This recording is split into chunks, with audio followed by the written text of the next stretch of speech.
Hi guys, guess what's happening today? This is my 100th video. Now first of all, I just want to say thank you to everyone that's watching, and I also like to thank all my subscribers, especially if you're brand new to this channel. And I definitely hope to make a lot more videos in the future, so please stay tuned. And again, thank you so much for watching, and enjoy this video that I have especially for you guys.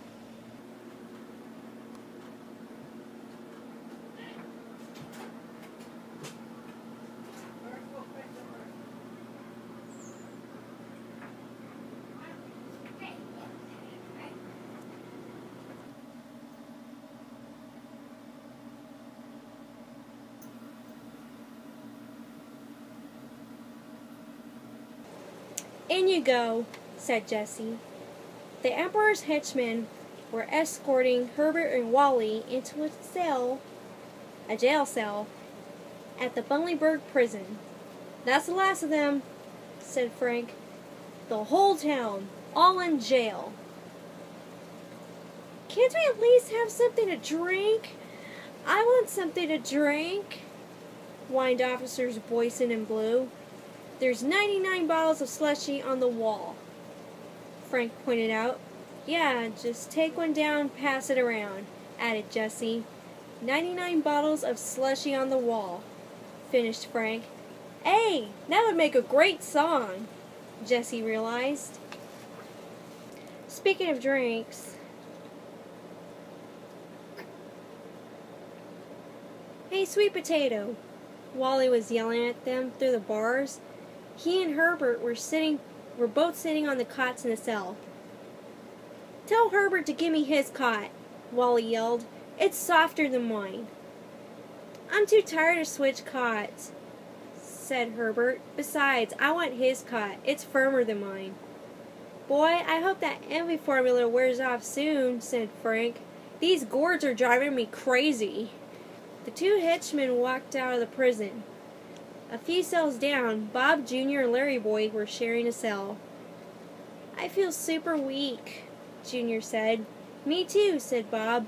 "And my head hurts." "Yeah, my head hurts too, for some reason. Oh, it was getting darker in here, guys, so that's why I turned the light on." "Well," said LarryBoy, "I feel weak, my head hurts, and there is a ringing in my ears." "That's because your ears are ringing," said Bob. "They are?" LarryBoy sat up in his cot. "Hello, Archie? Is that you?" "Hello, LarryBoy." LarryBoy could hear Archibald's voice through the radio set in his headdress. Bob and Junior, who couldn't hear Archibald, looked on confused.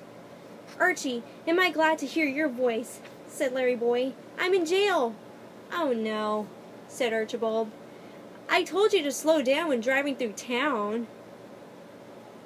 "Wait, LarryBoy's been in jail before?" "Well, that's new."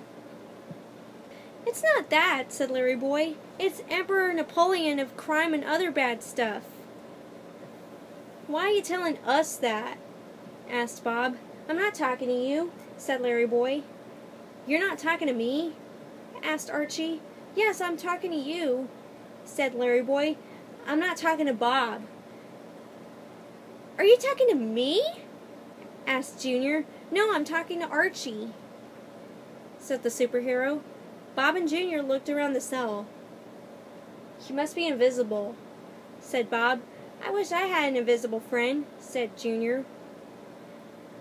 "Archie isn't invisible," explained LarryBoy. "You just can't see him." "I wish I had a friend who wasn't invisible, but you just couldn't see him," said Junior. "Anybody think this scene is confusing enough?" "Never mind explaining," Archibald pushed on. "Just tell me what happened."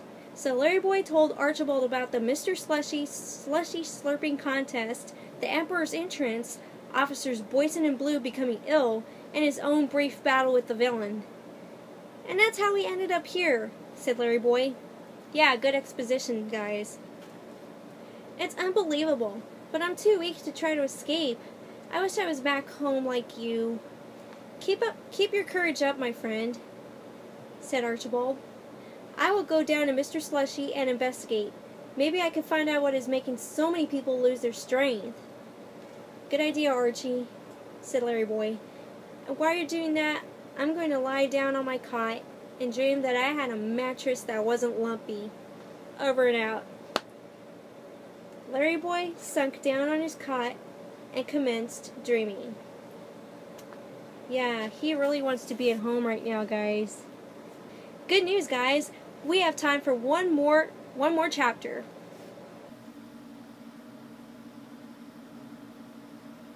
Lower!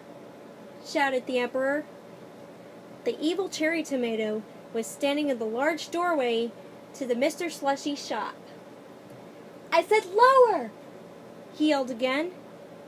A loud crunch sound rang out. Suddenly, the doorway to Mr. Slushy was the ideal size for the short villain. That's perfect, said the Emperor. Now on to the next building. Okay, so he's crushing these things down to size? I mean, for real? That is totally insane. Frank and Jesse stood next to the crank of a really huge, super gigantic, massively gargantuan vise grip. The vise was clamped down on the Mr. Slushy shop. They had scrunched down the entire building to fit the Emperor. And it really was hard work, Jesse said. What was really hard work? Asked Frank. Scrunching down the entire building to fit the Emperor? Said Jesse. What are you telling me for? Asked Frank. I know it was really hard work. I stood right here and scrunched with you. I'm not telling you, Jesse said. I'm telling the reader. Oh, right. I just want to know how many more breaking fourth wall jokes are going to be in this book. Like, how many more jokes are we going to get, guys? Come along, men, the Emperor called. We have a lot more scrunching to do. Frank and Jesse marched away from the Mr. Slushy shop. Now that the buildings are being scrunched down to the Emperor's size, said Jesse, how will we be able to stand up in them? Quiet, said Frank, or the Emperor might decide to scrunch us down too. As they left, Archibald tiptoed around the corner, wriggled his way through the door, and crawled into the building. I guess he's gonna go in there and investigate. They don't see him. It's like James Bond reference, anyone? So now the story is becoming a little bit more interesting. Archibald is doing some undercover work, I think. LarryBoy is in a jail cell right now, not because he broke the law, but because the evil Emperor put him in there. Because, yeah, the envy formula has done a number on LarryBoy. But I'm pretty sure LarryBoy is going to learn the lesson, like, soon enough. That was 2 more chapters of LarryBoy and the Emperor of Envy.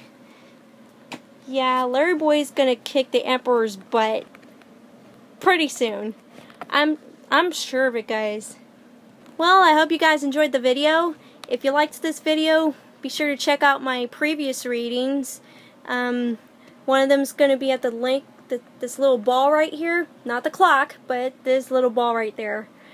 And I will also have a link to my blog. It's going to be down at the description below. And be sure to like, comment, and subscribe to this channel if you're brand new here. And as always, this is Whatsoever Critic, signing out.